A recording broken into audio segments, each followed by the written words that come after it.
অনেক দিন ধরে ইচ্ছা থাকার পর ফাইনালি আমরা সাডেন প্ল্যান করে গোল্ড কোস্ট যাচ্ছি। এটা আমাদের দুজনেরই ফার্স্ট টাইম ট্রিপ হবে গোল্ড কোস্টে। So we are very excited. On the way আমরা কিছু ড্রাই খাবার দাবার নিয়ে গেছিলাম, ওগুলোই গাড়িতে খাচ্ছিলাম। আর এত সুন্দর ভিউ দেখতে দেখতে যাই। আমরা ড্রাইভ করে যাই এই একটা কারণে, যাতে সাইট সিইং করতে করতে যেতে পারি। কক্স হারবারে চলে আসছি আমরা। এখানে আমরা প্রায় হাফ অ্যান আওয়ারের মতো টাইম স্পেন্ড করি।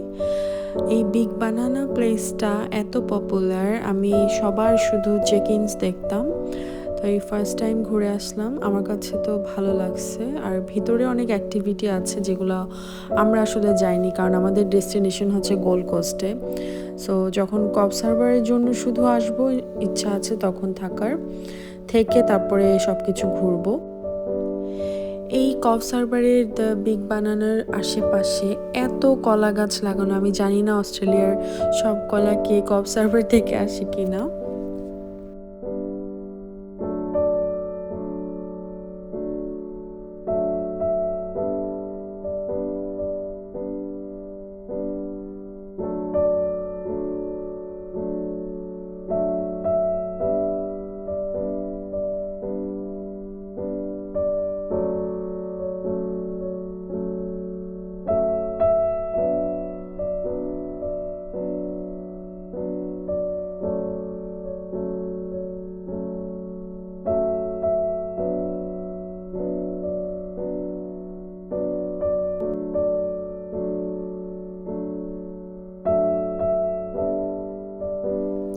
এখানে ভিতরে রেস্টুরেন্ট আছে, গেমিং জোন আছে, অনেক অ্যাক্টিভিটি আছে, যেমন আইস স্কেটিং ছিল, টবগান ছিল, তারপর আই থিঙ্ক কোনো রাইডও আছে ওখানে ভিতরে।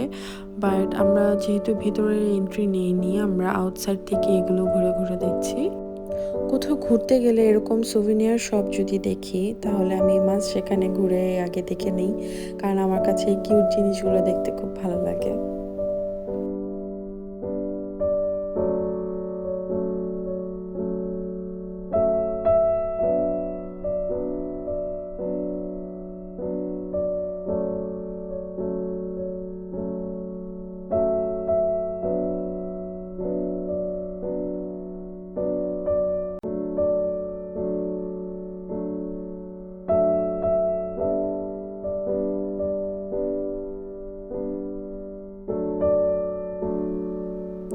সো আমাদের ঘোরাঘুরি শেষ, আমরা এখন এখান থেকে এক্সিট নিয়ে আবার আমাদের জার্নি স্টার্ট করব। চতুর্দিকে শুধু যেদিকেই তাকাই ওখানেই কলা গাছ, আর কলা গাছে এক সারি ধরে লাগানো অনেক কলা গাছ। মানে ভিতরে ঢুকলে হয়তো আরো আরো বেশি দেখা যেত, তো আউটসাইডেই এত গাছ দেখা যাচ্ছে। সেই ভোরবেলা বের হয়েছি, তো জায়গায় জায়গায় স্টপ নিয়ে নিয়ে যাচ্ছি, যার কারণে সময়ও লাগছে। অলমোস্ট সন্ধ্যা হয়ে গেল, আমরা এখন গোল্ড কোস্টের দিকে ইন করলাম। আমরা সার্ফার্স প্যারাডাইস থেকে জাস্ট 2 মিনিটস ওয়াকিং ডিস্টেন্সে একটা সার্ভিস অ্যাপার্টমেন্ট রেন্ট করি। এটা মান্ত্রার ছিল,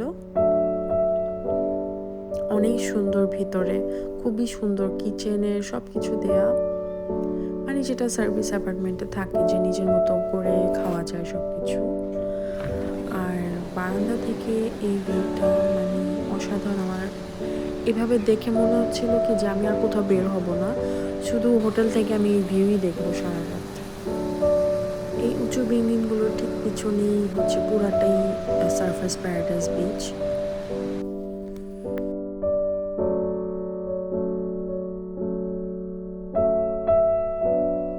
এই ওয়াশরুম থেকে আমাদের বেডরুম পুরো ভিজিবল ছিল, জাস্ট একটা গ্লাস দিয়ে ডিভাইড করা, আর উপরে ব্লাইন্ডার্স দেওয়া ছিল যে যখন প্রাইভেসি দরকার এটা নামাই নেওয়া যায় এরকম।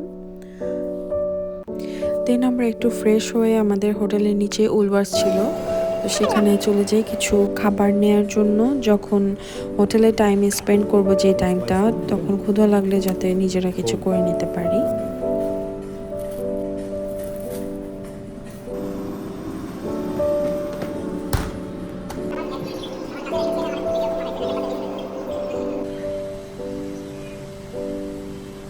ঠিক আছে, ওকে ওকে।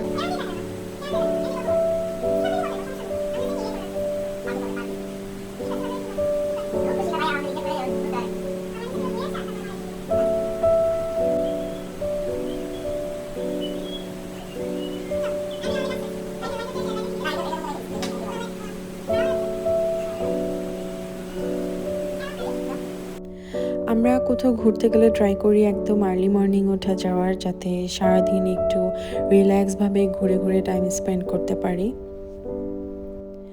আর সকালবেলার এই ভিউটা কিন্তু রাতের থেকে কমপ্লিটলি ডিফারেন্ট ছিল। পুরো সারফেস প্যারাডাইস বিচ দেখা যাচ্ছিল ব্যালকনি থেকে, আর আমাদের ব্যালকনিটা ছিল হাফ সিটি আর হাফ বিচ ভিউ এরকম। তো আমি একা একাই বারান্দায় দাঁড়ায় কিছুক্ষণ এনজয় করছিলাম। দেন আমি ওকে ঘুম থেকে উঠাই। দেন আমরা চা খেয়ে আমাদের হোটেলের লবিতে চলে যাই। সেখানে রিসেপশনে কিছু ইনফরমেশন জানা দরকার ছিল, তো সেখান থেকে আবার কিছু ব্রোশার্স নিয়ে আমরা বসে বসে প্ল্যান করি যে আজকে থেকে কোথায় ঘোরাঘুরি করব গোল্ড কোস্টে। আজকে আমরা প্ল্যান করে কোথায় যাচ্ছি সেটা আমি আমার নেক্সট ভিডিওতে আপলোড করব। Till then take care, see you soon.